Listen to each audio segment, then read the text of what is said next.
عزیز دوستوں، بزرگوں اور بھائیوں، ہماری زندگی کے اندر ایک اہم پہلو جس سے ہم بڑی تکلیف کا شکار ہو جاتے ہیں اور بعض اوقات اذیت ناک حد تک وہ بات چلی جاتی ہے، وہ ہوتا ہے لوگوں کا باتیں کرنا۔ لوگ ایک دوسرے کے بارے میں تبصرہ کرتے ہیں، گفتگو کرتے ہیں۔ اگرچہ اسلام نے اسے بڑا ناپسند کیا اور غیبت کو زنا سے زیادہ بدتر قرار دیا، لیکن معاذ اللہ ثم معاذ اللہ لوگ پھر بھی اس اخلاقی کمزوری کا شکار ہو جاتے ہیں اور لوگوں کے بارے میں گفتگو کرتے ہیں۔ پھر لوگوں کی وہ باتیں جب ہم تک پہنچتی ہیں، جس کے بارے میں بات کی جا رہی ہوتی ہے، جب اس تک پہنچتی ہے تو وہ شخص بڑی اذیت کا شکار ہو جاتا ہے۔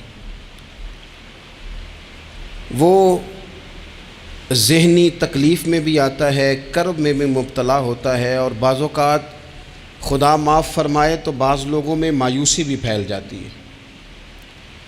آپ قرآن مجید فرقان حمید کو دیکھیں تو اللہ تعالیٰ نے قرآن مجید میں فرمایا کہ وَإِذَا قِيلَ لَهُمْ آمِنُوا كَمَا آمَنَ النَّاسُ، جب منافقین سے کہا جائے کہ اس طرح ایمان لاؤ جس طرح کے باقی لوگ ایمان لائے ہیں، یعنی صحابہ کرام، قالوا تو وہ کہتے ہیں آنؤمن کما آمن السفہاء، ہم اس طرح ایمان لے آئیں جس طرح معاذ اللہ یہ بیوقوف ایمان لائے، ان کی طرح ایمان لے آئیں۔ الا انہم هم السفہاء، اللہ فرماتے ہیں خبردار ہو جاؤ یہی بیوقوف ہیں، ولکن لا یعلمون، لیکن یہ جانتے نہیں۔ انہیں اس بات کی خبر ان لوگوں کو جو کائنات کے بہترین لوگ ہیں زمین پر، انبیاء کے بعد صحابہ، ان کو لوگوں نے بیوقوف کہہ دیا،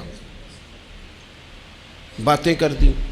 آپ قرآن مجید دیکھیے سورہ قلم کے اندر اللہ تبارک و تعالی نے اس بات کا بھی جواب ارشاد فرمایا ہے، جب لوگوں نے کہا تھا کہ معاذ اللہ حضور تو مجنون ہے، تو اللہ نے فرمایا محبوب آپ رب کے فضل سے مجنون نہیں ہیں، بلکہ اللہ نے آپ کو خلق عظیم کا مالک بنایا ہے۔ وَإِنَّكَ لَعَلَىٰ خُلُقٍ عَظِيمٍ، لوگ بات کرتے ہیں اور کر جاتے ہیں اور شوق رکھتے ہیں تبصرہ کرنے کا۔ تو میں نے بہت سارے لوگ ایسے زندگی میں دیکھے ہیں جو لوگوں کی باتوں کی وجہ سے اذیت میں آ گئے، تکلیف کا شکار ہو گئے۔ اور میں اور آپ تو کسی کھاتے میں نہیں، حضرت ابوبکر صدیق رضی اللہ تعالیٰ عنہ جیسے لوگ، افضل البشر بعد الانبیاء بالتحقیق حضرت صدیق اکبر۔ آپ قرآن مجید 30ویں پارے کی تلاوت میں یہ بات دیکھیں گے کہ جب حضرت ابوبکر صدیق نے غریب غلاموں کو خرید کر آزاد کرنا شروع کیا، حضرت بلال حبشی کو، حضرت عامر بن فہیرہ کو اور کچھ غلاموں کو خرید کر آزاد کیا، تو لوگ کہنے لگے کہ یہ بلال نے کبھی کوئی احسان کیا ہوگا ابو بکر پر، تبھی تو خرید کے آزاد کیا ہے، ورنہ کیا ضرورت تھی اتنے پیسے لگانے کی، کوئی تو بات ہوگی۔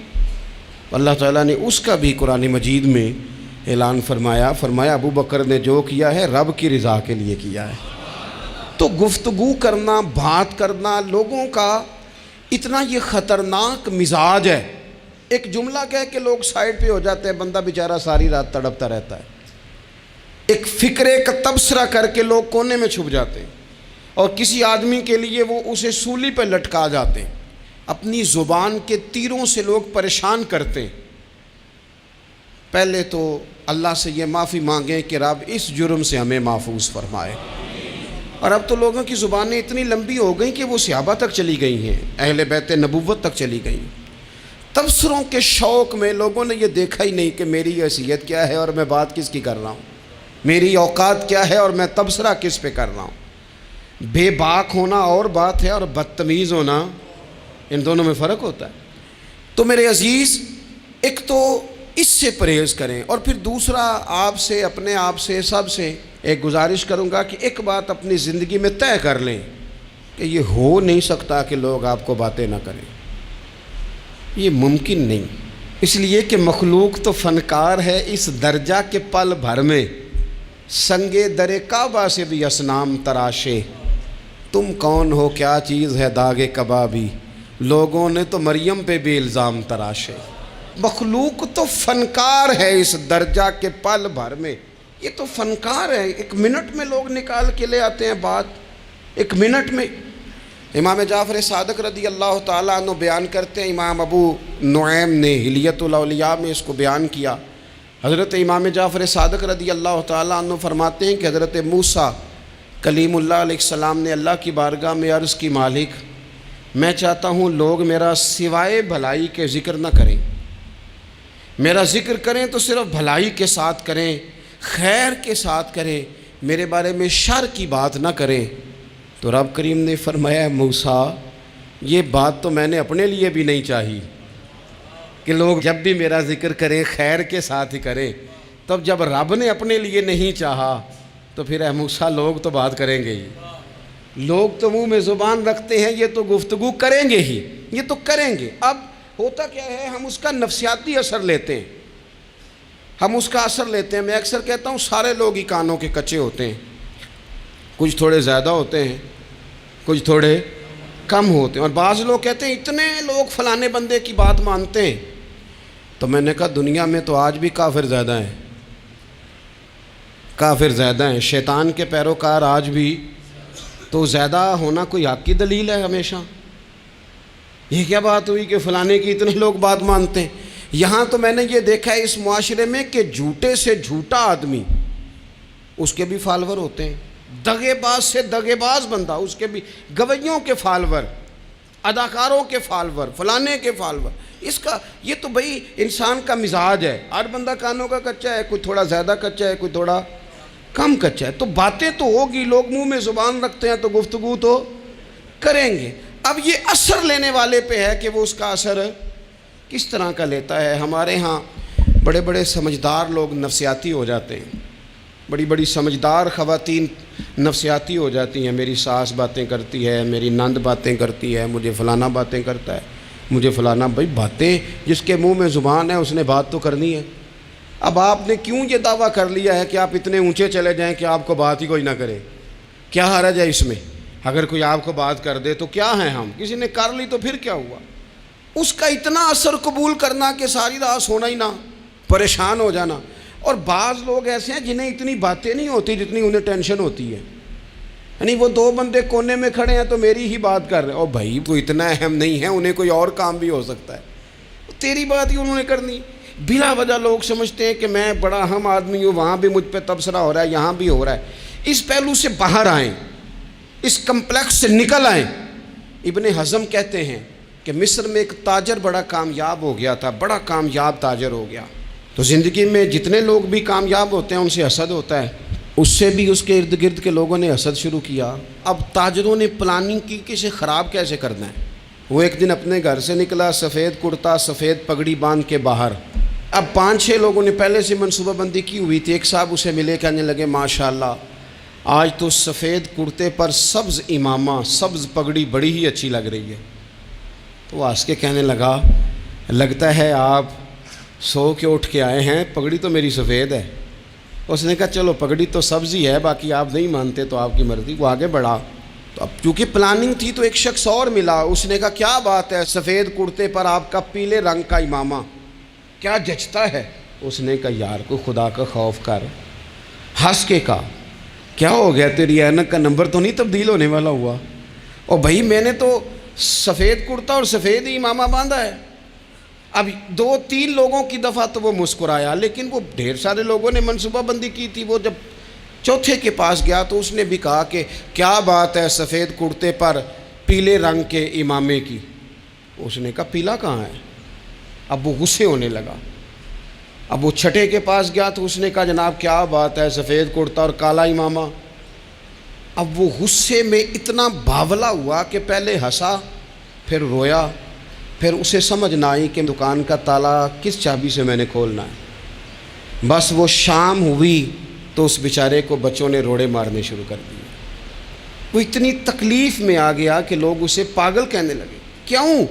اس لیے کہ لوگ منصوبہ بندی، افواہ تھی نا کہ میری طبیعت خراب ہے، تو لوگوں نے حال پوچھ پوچھ کر بیمار کر دیا۔ لوگوں کی باتیں، لوگوں کے تبصرے، لوگوں کے کومنٹس، بولے امام شافعی امام شافعی فرمانے لگے لوگوں کی باتیں پتھروں کی طرح ہوتی ہیں، یہ روڑوں کی طرح ہوتی ہیں، اگر انہیں کمر کے اوپر رکھ لو گے نا تو یہ تمہاری کمر توڑ دیں گی، اور اگر تم ان کو اپنے پیروں کے نیچے رکھ لو گے تو تمہارا قد اونچا ہو جائے گا۔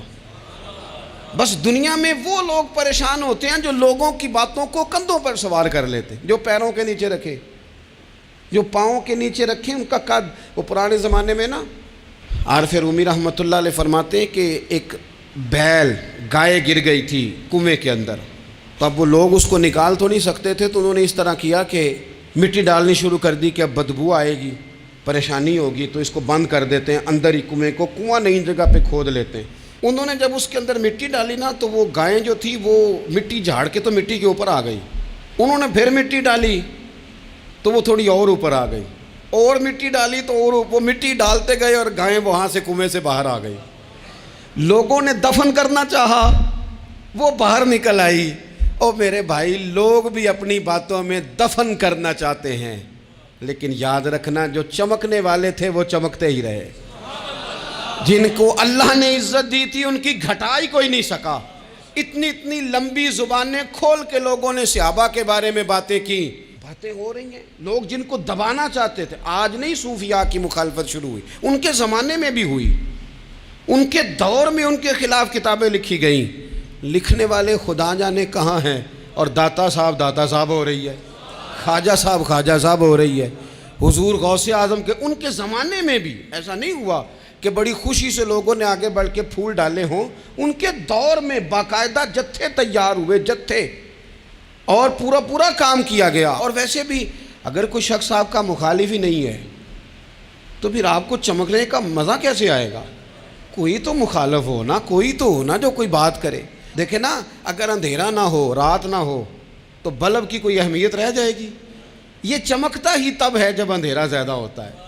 ہم کہتے ہیں اندھیرا ہو گیا، اور بھائی تجھے چمکنے کا موقع دیا ہے اندھیرے نے، تجھے اس نے عروج دیا، تندی باد مخالف سے نہ گھبرا اے عقاب، یہ تو چلتی ہے تجھے اونچا اڑانے کے لیے۔ تو باتوں سے پریشان نہ ہو۔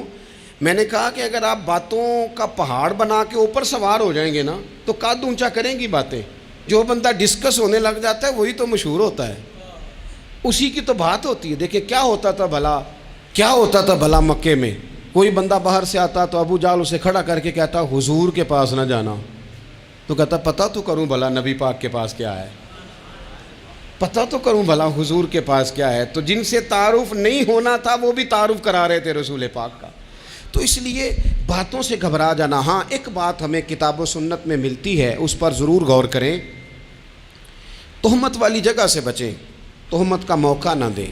مطلب بلا وجہ ہی اپنے لیے بحث کا دروازہ کھولنا یہ درست نہیں ہے۔ اپنے لیے ہم نا دروازے کھول لیتے ہیں بحث کے، مفت کی بحث ہو رہی ہے، فلانا بھی ڈسکس کر رہا ہے۔ کچھ چیزیں ایسی ہوتی ہیں جو سب کی سمجھ کی نہیں ہوتی، وہ سب کے سامنے ڈسکس کرنا ضروری نہیں ہوتا۔ حضرت سیدنا ابو ہریرہ رضی اللہ تعالیٰ عنہ فرمایا کرتے تھے مجھے نبی پاک علیہ السلام نے علم کی 2 تھیلیاں دی ہیں، میں نے ایک کھولی ہے تمہارے سامنے، ایک کھولی ہے، دوسری نہیں کھولوں گا، اس لیے کہ ہر بندے کو بات اس کے ظرف کے مطابق کرنی چاہیے۔ تو موقع نہ دیں۔ نبی پاک صلی اللہ علیہ وسلم نے فرمایا اس بندے نے اپنی، یہ بخاری میں موجود ہے، فرمایا اس نے اپنی عزت اور اپنی جان کو محفوظ کر لیا جو فتنے والی جگہ سے بچ گیا۔ جہاں تہمت لگ سکتی ہے اس جگہ سے بچیں، جان بوجھ کے لوگوں کو موقع نہ دیں باتیں کرنے کا، جان بوجھ کے موقع نہ دیں۔ جامع ترمذی کے اندر حدیث موجود ہے، حضرت سیدنا عمر فاروق رضی اللہ تعالیٰ عنہ نے ایک موقع پر اجازت مانگی تھی نبی پاک صلی اللہ علیہ وسلم سے۔ عرض کیا یا رسول اللہ صلی اللہ علیہ وسلم مجھے آپ اجازت دے دیں، میں عبداللہ بن ابی سلول کی گردن اڑا دوں، یہ منافق بار بار آڑے آتا ہے، بار بار تکلیف دیتا ہے، آپ مجھے اجازت دیں میں اسے قتل کر دوں۔ تو اب وہ چونکہ کلمہ پڑھتا تھا، ساتھ تو رہتا ہی تھا نا، بہت سارے لوگ اسے مسلمان جانتے تھے، تو حضرت سیدنا عمر فاروق رضی اللہ تعالیٰ عنہ نے اجازت چاہی کہ یا رسول اللہ صلی اللہ علیہ وسلم اگر آپ مجھے اجازت دے دیں، یہ ترمذی میں موجود ہے، یعنی آپ اس جگہ سے بچیں جہاں تہمت لگ سکتی ہے، جہاں بلا وجہ کسی شخص کو شر پھیلانے کا موقع مل سکتا ہے۔ یا رسول اللہ مجھے اجازت دے میں عبداللہ بن ابی سلول کی گردن اڑا دوں۔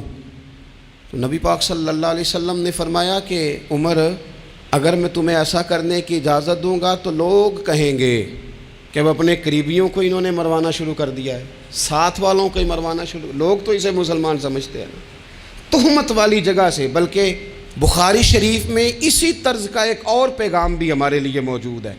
یہ جو حرم شریف آج ہمارے سامنے ہے نا، بیت اللہ شریف، اس میں ایک پیچھے مقام ہے جس کو حتیم کہا جاتا ہے، یہ خانہ کعبہ کا حصہ ہے۔ حضور صلی اللہ علیہ وسلم کے اعلان نبوت سے پہلے جب قریش مکہ نے اسے تعمیر کیا نا دوبارہ سے، تو انہوں نے چندے کا کوئی اس طرح کا مزاج بنایا تھا کہ اس بندے سے پیسے لینے ہیں جس کے بالکل ہی جائز ہو۔ اس ترتیب سے انہوں نے خانہ کعبہ کی تعمیر کی کہ پھر وہ ساری تعمیر نہ کر سکے، حتیم باہر رہ گیا۔ تو نبی پاک صلی اللہ علیہ وسلم نے ایک دن فرمایا، بخاری میں موجود ہے، حضور فرمانے لگے، عائشہ اگر تمہاری قوم جاہلیت کے قریب نہ ہوتی، کیونکہ ابھی قریب جاہلیت چھوٹی ہے نا، ابھی لوگوں نے کلمہ پڑھنا شروع کیا ہے، فرمایا اگر یہ جاہلیت کے قریب نہ ہوتے تو میں کعبے کو انہی بنیادوں پر دوبارہ بنا دیتا جن بنیادوں پر حضرت ابراہیم علیہ السلام نے بنایا تھا۔ لیکن چونکہ یہ جاہلیت کے قریب ہیں، ان کی سمجھ میں چیز نہیں آئے گی، یہ شک میں پڑ جائیں گے، پریشان ہو جائیں گے، لہذا میں یہ کام نہیں کرتا۔ بہت ساری چیزیں ایسی ہیں کہ جن کی وجہ سے بعض سادہ لوگ ابہام کا شکار ہوتے ہیں، ابہام کا۔ ہمارے علماء نے اس طرح کیا کہ بڑے طے کر کے عقائد کے عنوانات امت تک پہنچائے۔ ہر آدمی ہر شعبے کا اسپیشلسٹ نہیں ہوتا، بہت سارے لوگ باتیں مریض کے سامنے کرنے والی نہیں ہوتی، وہ صرف لواحقین کو بتانے والی ہوتی۔ پھر کچھ لوگ اور آئے جنہوں نے کہا کہ ہم تو ایفیشنسی دکھائیں گے، کچھ خاص ہر بات کھول کر لوگوں کے سامنے رکھیں گے۔ اس کا نقصان پھر یہ ہوتا ہے کہ سادہ لوگ مشکلات کا شکار ہوتے ہیں۔ وہ پھر جب کہتے ہیں ہر چیز ڈسکس کر لینی چاہیے تو پھر باتیں دور نکل جاتی ہیں۔ پھر لوگوں نے انبیاء کرام علیہم السلام کی اجتہادی خطاؤں کو ڈسکس کرنا شروع کیا۔ ربنا ظلمنا انفسنا، اگر حضرت آدم یہ لفظ کہیں تو ان کے لیے تو ٹھیک ہے، لیکن اگر کوئی غلام اور امتی اور بیٹا اٹھ کے یہ لفظ کہے تو اس کے لیے ٹھیک نہیں ہے۔ تو میرے عزیز ایسے کام نہ کریں جس کی وجہ سے بلا وجہ بحث کا۔ ہمارے یہاں کچھ لوگوں کو شوق ہے خبروں میں رہنے کا، وہ ایسی باتیں چھیڑتے ہیں جن سے نہ وہ خبروں میں رہ سکیں۔ میں نے دیکھا ہے وہ کہتے ہیں جی میں نے کوئی انوکھی بات کرنی ہے۔ بھئی انوکھی بات کرنے سے بندہ مشہور تو ہو جاتا ہے۔ ہمارے زمانے میں مشہور ہی وہ ہوتا ہے جو دوسروں سے ذرا ہٹ کے بات کرے، انوکھی کرے۔ وہ ہمارے لطیفہ لکھا ہے نا، ایک اہل عرب کا ایک ہجا نام کا عربی کا ایک لطائف سنانے والا شاعر ہے، تو وہ کہتا ہے کہ ایک شخص نے ایک دفعہ کہہ دیا تھا گدھا کھانا جائز ہے۔ بڑے بڑے علماء اس کے گھر چلے گئے کہ بھئی کوئی دلیل، کوئی جزیہ، کوئی کہاں سے، کوئی کتاب، کوئی حوالہ، کوئی شے۔ اس نے کہا روز آؤ گے ایک بندے کو بتاؤں گا، کٹھا اسٹیج لگاؤ، ایک کی دفعہ حوالے دیتا ہوں، روز نہیں دیے جاتے۔ وہ اسٹیج لگ گیا، دنیا جمع ہو گئی، جنہوں نے کبھی ٹائم نہیں نکالنا۔ تو یہ ذرا انوکھی بات جو کر رہا تھا، وہ سارے لوگ آ گئے، تو وہ اسٹیج پہ چڑھا تو کہنے لگا مجھے جانتا کوئی نہیں تھا۔ چلو اب بدنام جو ہوں گے تو کیا نام نہ ہوگا، اب قیامت تک کہو گے تو صحیح نا۔ وہ اس مولوی دے گھر جنہیں ایک بار آکھیا نہیں سی گدھا کھانا جائز ہے، چلو بدنام جو ہوں گے تو کیا۔ تو بہت سارے ایسے لوگ ہیں جو ہیں بدنام، پر چلو نام تو ہو گیا نا، بدنامی صحیح، شرارت صحیح، شیطانیت صحیح، لیکن نام تو ہو گیا۔ تو اس لیے کوئی ایسا انوکھا کام جس سے لوگوں کی، میں آپ سے بڑی گزارش سے عرض کروں، اعلیٰ حضرت بریلوی رحمۃ اللہ علیہ نا، لالٹین کے اندر مٹی کا تیل جلایا جاتا ہے ہمارے ہاں، تو مٹی کا تیل ظاہر ہے اس سے بدبو آتی ہے، تو مسجد میں وہ جلانا جائز نہیں تھا۔ تو ایک صاحب ارنڈی کا تیل لائے، وہ خوشبو والا ہوتا ہے، وہ لا کے انہوں نے نا اعلیٰ حضرت بریلوی رحمۃ اللہ علیہ کو لالٹین میں ڈال کے دیا اور کہا کہ یہ مسجد میں اس کو جلاتے ہیں چونکہ اس کے اندر سے خوشبو آتی ہے، بدبو نہیں آتی۔ تو وہ جو شرعی عذر ہے نا، حضور نے فرمایا کہ جمعے والے دن غسل کر کے آؤ تاکہ کسی کے پسینے سے ایک دوسرے کو تکلیف نہ ہو۔ کچا لہسن پیاز کھا کے مسجد آنا اس لیے منع کر دیا گیا کہ منہ کی بدبو سے تکلیف ہو، تو مسجد میں کوئی ایسی چیز جو بدبو کا باعث بنے منع ہے۔ اب انہوں نے وہ تیل لا کے لالٹین میں ڈالا جس سے خوشبو آتی تھی اور لالٹین بھی روشن ہوتی تھی۔ تو اعلیٰ حضرت فاضل بریلوی رحمۃ اللہ علیہ اپنے اس خادم سے فرمانے لگے کہ اب لوگ تو آئیں گے نا، تو ہمارے علاقے میں تو ساری دنیا مٹی کے تیل سے ہی چلاتی ہے، تو اب آپ نے ایک خوشبو والا تیل لا کے ڈال تو دیا ہے اس کے اندر لالٹین میں، پر یہ لوگوں کو بتائے گا کون کہ یہ تیل وہ نہیں ہے؟ لوگ تو یہاں سے دیکھ کے جائیں گے اور جا کے کہیں گے کہ اتنے بڑے عالم کی مسجد میں اگر جل رہا ہے تو ہم کیوں نہ جلائیں؟ تو فرمانے لگے وہ شخص کہ حضور پھر حال کیا ہے؟ فرمانے لگے آپ فرضوں کا سلام پھیر کے دعا سے پہلے لالٹین کے پاس کھڑے ہو جائیں، اور جو بندہ گزرے اسے بتاتے جائیں کہ یہ مٹی کا تیل نہیں، یہ مٹی کا تیل نہیں، یہ مٹی کا تیل۔ ہر شخص کے ذہن تک بات اتر جائے تاکہ لوگ کسی ایسی چیز کا شکار نہ ہو جائیں جس سے کہ ان کے مزاج میں کوئی غیر شرعی چیز عروج پکڑ لے۔ تو میرے عزیز، ہم نہ کچھ بدگمانیاں لوگوں کے اندر لوگ ڈالتے ہیں۔ ہمارے ہاں بالخصوص پاکستان میں جب سے سیاسی فرقہ واریت شروع ہوئی ہے، سیاسی، ہماری قوم کا مزاج اتنی بری طرح خراب کیا گیا ہے۔ ہمارے نوجوان بچے جو بڑے سنجیدہ پڑھے لکھے، ان کی گفتگو اپنے سیاسی مخالف کے بارے میں اتنی لوز کر دی گئی ہے، اتنی کمزور کر دی گئی، اتنی خوفناک کر دی گئی ہے کہ اس طرح تو کبھی نہیں ہوا تھا۔ یہ مزاج جو لوگوں کو دیا جا رہا ہے، قومیں اپنے اخلاق کے طور پر زندہ رہتی ہیں۔ بد اخلاقیاں کبھی بھی انسانوں کو اونچا کر سکتی، پیچھے رہ جاتے ہیں لوگ۔ تہذیب کسی سوسائٹی کا حسن ہوتا ہے، اور اگر ایک سیاسی مخالف کے لیے آپ کا یہ والا مزاج بن جائے، اپنے سیاسی قد کو اونچا کرنے کے لیے آپ ان چیزوں کا سہارا لیں، یہ درست نہیں ہے۔ اخلاقی رویے میں کہوں گا کسی بھی سیاسی جماعت سے وابستگی ہے وہ 100% رکھے جو اس کی سمجھ میں آتی ہے، لیکن اپنے اخلاقی مزاج کو کبھی کمزور نہ ہونے دے، اخلاقی رویہ کبھی کمزور نہ ہونے دے۔ یہ کیسے ہو سکتا ہے؟ دیکھیں، ابو جہل، ابو لہب، عتبہ، عتیبہ، شیبہ، وہ وہی باتیں کر سکتے تھے جو ان کے مزاج کی تھیں، جو آج تک لوگ کسی بھی دیندار کے بارے میں کرتے ہیں۔ تو انہوں نے وہی باتیں آ کے کی تھی جناب ابو طالب کے ساتھ۔ انہوں نے کہا تھا کہ اگر معاذ اللہ ان کو دولت چاہیے تو ہم دیتے ہیں۔ بڑے سے بڑے مخلص آدمی پر آج لوگ دعویٰ نہیں کرتے کہ دولت کے لیے لگا ہوا ہے۔ انہوں نے کہا دولت چاہیے تو دیتے ہیں، اگر کسی خاتون سے نکاح کرنا چاہتے ہیں تو کرا دیتے ہیں، سرداری چاہیے تو دے دیتے ہیں۔ اب یہ سوچ ہی اتنی ہے، اس سے آگے جاتی نہیں۔ وہ معاذ اللہ حضور کے بارے میں اور بھی باتیں کرتے، یہ شاعر ہیں، یہ جادوگر ہیں، یہ فلاں ہیں، لیکن میرے نبی پاک علیہ الصلوۃ والسلام نے کبھی بھی ان کی ذاتی زندگی کو ڈسکس نہیں کیا، کبھی نہیں کیا۔ ابو جہل شراب پیتا تھا، لیکن حضور نے کبھی سوسائٹی میں یہ بات لوگوں کے سامنے بیان نہیں کی۔ وہ لوگوں کے پیسے دبا لیتا تھا، کئی جگہوں پہ حضور نے پیسے نکلوا کے دیے، لیکن جگہ جگہ گلی گلی کھڑے ہو کے حضور نے یہ نہیں فرمایا کہ یہ اس طرح کا ہے۔ آپ اپنے مخالفین کے بارے میں ضرور کلیم کریں، ثبوت کے ساتھ ضرور بات کریں، یہ ضروری ہے، لیکن آپ کا رویہ اتنا گھرا ہوا نہیں ہونا چاہیے کہ لوگ سمجھیں کہ یہ قوم تو اخلاق سے ہٹ گئی ہے۔ آپ اختلاف کریں، لیکن اختلاف کے بھی آداب ہوتے ہیں۔ اس ادب کے دائرے کے اندر رہ کے صحابہ کے بیچ بھی رائے کا اختلاف ہو جاتا تھا، ہو جاتا ہے، ہو جایا کرتا ہے۔ حضور اس اختلاف کو قبول کرتے، بھئی ہو جاتا ہے رائے کا اختلاف اپنوں میں، لیکن اس کے اندر انسان توہین پہ اتر آئے، اس کا لہجہ اس طرح کا ہو جائے جس طرح کی بازاری گفتگو کی جاتی ہے، تو محسوس ہوتا ہے کہ یہ تربیت کا فقدان ہے۔ یہ لہجے باوقار لوگوں کے نہیں ہوا کرتے۔ لہجے کو کبھی برا نہ ہونے دیں، انداز کو۔ لوگ آپ کو چھیڑیں گے، اپنی جگہ پہ کھینچ کے لانے کی کوشش کریں گے، بڑا کچھ لوگ کریں گے، لیکن آپ اپنی جگہ سے آپ تبدیل نہیں ہوں گے۔ آپ کہیں گے یار میرا ایک معیار ہے، میری ایک حیثیت ہے، میں اپنی حیثیت چھوڑ سکتا؟ میں اپنی حیثیت نہیں چھوڑ سکتا۔ ہر بندے کو آپ ڈسکس کریں گے، تو تہمت والی جگہ سے ضرور بچیں، بدگمانی سے ضرور بچیں، لیکن ہر شخص کو اس کے معیار کے مطابق اتر کا جواب دینا یہ باوقار لوگوں کا سٹیٹس نہیں ہوتا۔ وہ کہتے ہیں جا بات کر، جا کے تو کون ہوتا ہے تیری بات کرے، اب ہم ہر شخص کے منہ لگے، یہ کیسے ہو سکتا ہے؟ نبی پاک صلی اللہ علیہ وسلم گزر رہے تھے، صحیح بخاری میں موجود ہے، آپ کی اہلیہ حضرت صفیہ رضی اللہ تعالیٰ عنہ آپ کے ساتھ تھیں۔ رات کا وقت تھا، حضور گزر رہے تھے، تو صحابہ کچھ کھڑے تھے، تو حضور نے ایک کو بلا کے کہا کہ یہ میری بیوی ہیں، صفیہ ہیں۔ عرض کرنے لگے حضور مجھے میری ماں روئے، میں کوئی آپ کے بارے میں بدگمانی کرتا؟ تو حضور نے جواب میں کیا کہا؟ محبوب فرمانے لگے جس طرح رگوں میں خون گردش کرتا ہے نا، شیطان بھی اسی طرح ہی گردش کرتا ہے۔ گویا حضور بتا رہے ہیں کسی وقت بھی بدگمانی پیدا کر دیتا ہے۔ میں تمہیں بتا رہا ہوں کہ اپنی اہلیہ کے ساتھ جا رہا ہوں، میری بیوی ہے، کوشش کریں کہ آپ اس جگہ سے بچیں جہاں باتیں ہو رہی ہوں۔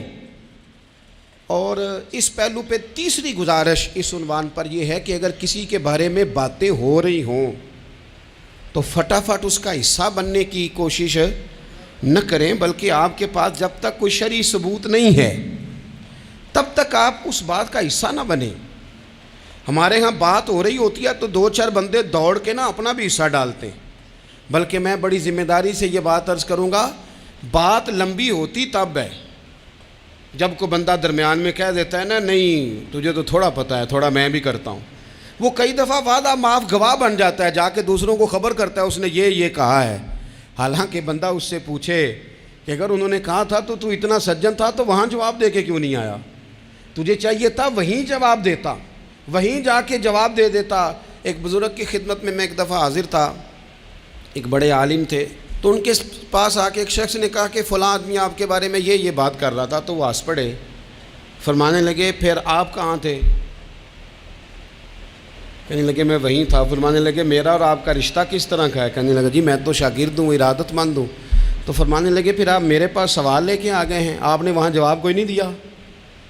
فرمانے لگے اب تو میرے سامنے بیٹھ، پہلے اس سوال کا جواب میں تجھے دوں، پہلے تجھے قائل کروں۔ اگر تو قائل ہوتا نا تو پھر تو یہ بات لے کے میرے پاس نہ آتا، پھر تو وہاں تو کلیئر کر آتا، تیرے اندر کجی ہے، تو بات کا حصہ بنا ہے، اور میرے نزدیک اس سے بڑا تو مجرم ہے کہ تو نے بات کو سنا ہے، وہ تو کوئی ہے، اور تو اپنا تھا، تو نے اپنا ہو کے یہ باتیں سنی، تو نے ہاں کی، تو وہاں بیٹھا رہا، تو اپنا تھا۔ اور حضور نے فرمایا محبت تو بندے کو اندھا بہرا اور گونگا کر دیتی ہے، جو کسے دا عاشق ہوئے ہوتے گل اسے دی کرد ہے، 100 مکر بہانے کر کے او دے ہی مرنے مرد ہے۔ تو نے سن کیسے لی؟ تیرے کانوں نے گوارا کیا؟ پہلے تو مطمئن ہو نا، تو اگر مطمئن ہوتا تو بات آگے وہیں جواب دے کے آتا، جب تو ہی غیر مطمئن ہے تو میں کسی اور کو کیا جواب دوں؟ تو مدد کریں اپنے بھائی کی اس معاملے میں کہ اگر آپ کلیئر ہیں تو پھر آپ اسے وہیں کلیئر کریں، کہیں یار میری بات سن، یہاں تک تو بات ٹھیک ہے، اس بات کا میں گواہ ہوں، یہ ہو سکتی نہیں۔ اور نبی پاک کا یہ طریقہ ہے، مسند امام احمد بن حنبل میں حدیث موجود ہے، حضرت عبداللہ ابن مسعود رضی اللہ تعالیٰ عنہ، کمال آدمی حضرت عبداللہ ابن مسعود، حضور نے فرمایا عبداللہ ابن مسعود سے قرآن سیکھا کرو، یہ اسی طرح پڑھتے ہیں جس طرح میرے اوپر نازل ہوا تھا۔ حضرت عبداللہ ابن مسعود کو نبی پاک علیہ السلام نے فرمایا درخت پہ چڑھ کے ذرا میرے لیے مسواک تو اتار دو۔ حضرت عبداللہ ابن مسعود کی پنڈلیاں پتلی پتلی تھی، ٹانگیں پتلی تھیں، وہ درخت پہ چڑھے، ہوا چلی تو کپڑا تھوڑا ہٹ گیا، تو بعض لوگ ان کی پتلی پنڈلیوں کا مذاق اڑانے لگے، معاذ اللہ، دیکھو کیسی باریک باریک پنڈلیاں ہیں، کیا انداز ہے۔ اب حضور بیٹھے ہیں نا، تو انہوں نے جو بات کی تھی وہ بات بھی درست تھی، پنڈلیاں واقعی پتلی تھیں، اور کوئی بھی اس انداز میں دیکھتا تو شاید مسکراتا۔ جب انہوں نے کہا نا دیکھو پتلی پنڈلیاں، تو حضور نے ہمارے لیے طریقہ کیا چھوڑا، ہمارے لیے سیرت کیا چھوڑی۔ حضور سید عالم فوراً ارشاد فرمانے لگے، نبی پاک فرمانے لگے چپ کرو، تم میرے عبداللہ کی پنڈلیوں کو پتلا پتلا کہہ رہے ہو نا، قیامت کے دن جب میزان لگے گا اور ان پنڈلیوں کا تمہیں وزن پتہ چلے گا، پھر پتہ چلے گا میرے عبداللہ کی شان کیا ہے۔ یہ بڑی وزنی پنڈلیاں ہوں گی، جب ان کا میزان پر وزن تلے تو آپ دفاع کریں۔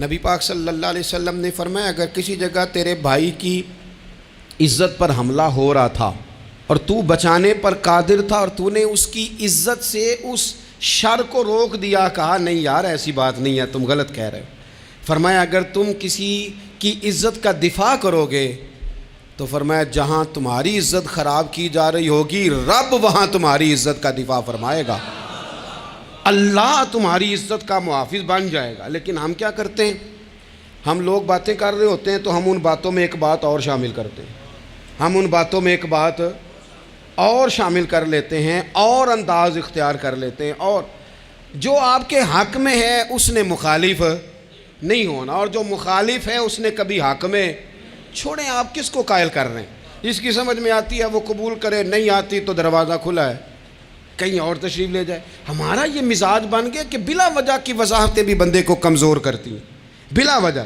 ہم کمزور پڑ جاتے ہیں، تھوڑے بے نیاز ہو جائیں، چھوڑیں کچھ بے نیاز بنیں، طبیعت کوئی بے نیاز، ہم نہ بے نیاز نہیں ہوتے، ہر بات کو سوچتے ہیں، ہر بات کی وہ فلانے نے پتہ کیا کہا ہے، تو بڑی معذرت سے بالخصوص خواتین کا مسئلہ ہوتا ہے، وہ کہتے ہیں پوری دسو، نہیں دسو نے آکھیا کی بھئی آپ نے کیا کرنا ہے، اس کے لیے پھانسی کا حکم لگانا ہے آپ نے، چھوڑ دیں، بات ہو گئی، ختم ہو گئی۔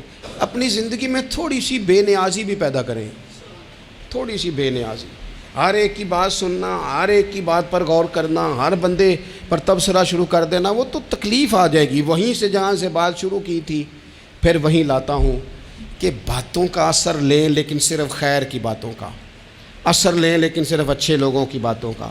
ہر ایک کی بات کا اثر لوگے، لوگ دو قدم نہیں چلنے دیں گے۔ اور دوسرا، میں آپ کو بڑی ذمہ داری سے عرض کرتا ہوں، ہم ویژن والے لوگ ہیں، ہماری 1400 سال کی تاریخ ہے، ہم ویژن والے لوگ ہیں۔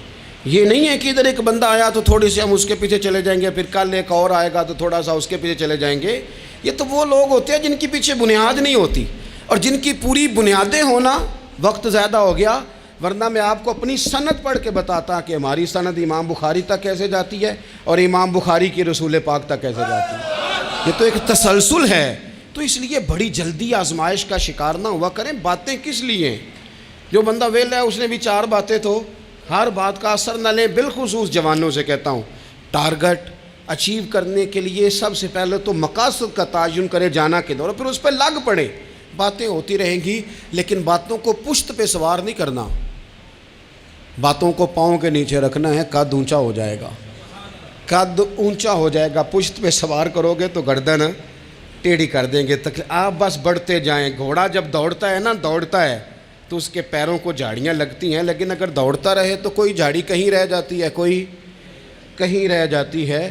باقی مخلوق کرتی ہے باتیں، وہ کرتی رہے گی۔ آپ آگے بڑھیں، سفر کرتے رہیں۔ سفر، بہت سارے باتیں کرنے والے وہیں رہ جاتے ہیں اور کام کرنے والے کہیں کے کہیں پہنچ جاتے ہیں۔ باتیں کرنے والوں میں سے نہ ہوں، کام کرنے والوں میں سے ہوں۔ اللہ توفیق عطا فرمائے۔ آخر دعوانا ان الحمدللہ رب العالمین۔